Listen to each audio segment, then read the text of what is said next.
Welcome, citizens. This is a continuation of the Next Gen Crafting for Private Servers thread on the Game Ideas Forum. The idea behind this is to come up with some crafting ideas for how it could possibly work within the Star Citizen environment. And this is a specific example of one of those ideas. It's very specific to the salvage mechanic.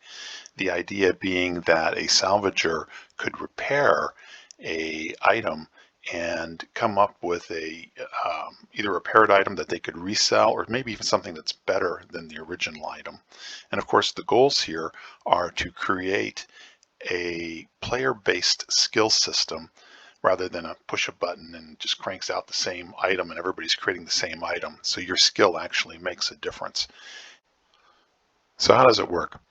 The idea is that you have a crafting station, and it'll take a look at a very complex circuit board and break it down into a simplified schematic that it displays that allows it much easier for a human to work with. The yellow lines represent superconducting traces. The green dots represent connections between the part and the superconductor. And you'll notice as I hover over the parts that in the lower right-hand corner, it's scanning that part and then tells you not only what the part is, but what its current wear and efficiency are. On the upper side of the right, we have how the component as a whole is working.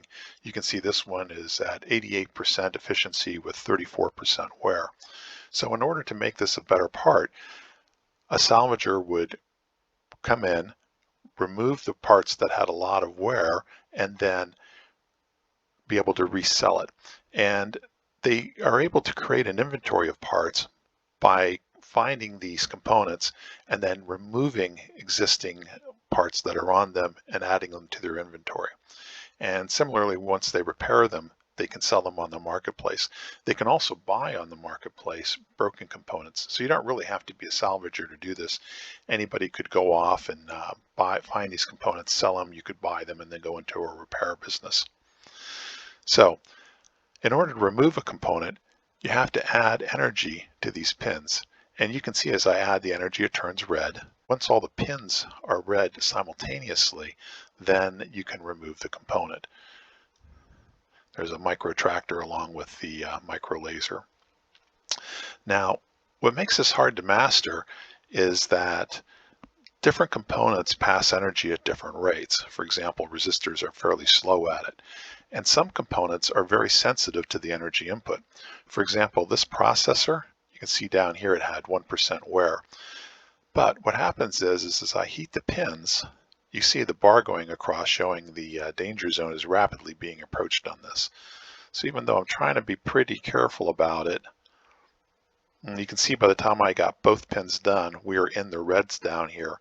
And you can see down here that the wear is going up on that because I've overheated that. Now, the pins and the parts also cool at different rates. So you can see over here, this bar has already disappeared because it's cooled. This one's cooling down slowly. So I've reset the circuit board so we could start over again. And the trick where it takes skill now is to figure out how to analyze this circuit such that you can remove components without destroying them. What we know is that the processor is very sensitive to the energy. The micro laser is putting in energy faster than the chip can dissipate the energy back out. So what we really need to do is to add energy slower. But we know that the resistors pass energy slowly through the system. So if I start adding energy to the resistor, you'll see its temperature bar starts going up. And in a few seconds, you'll see the processor bar light up. And here you see it's going up much slower than it did before because the processor is able to dissipate some of that heat. But in the meantime, the superconductor on the right side of the resistor is getting hotter. So I can come over, heat it up, it flips right away, and then I flip here and you can see we're well within the green. So that's how you can remove components artfully, taking skill. By understanding the components, understanding how they relate to each other. And again, every component is different for how it conducts heat and how it's related within the circuit board. If you have any ideas or feedback, I hope that you'll post them on the forums. Thank you so much.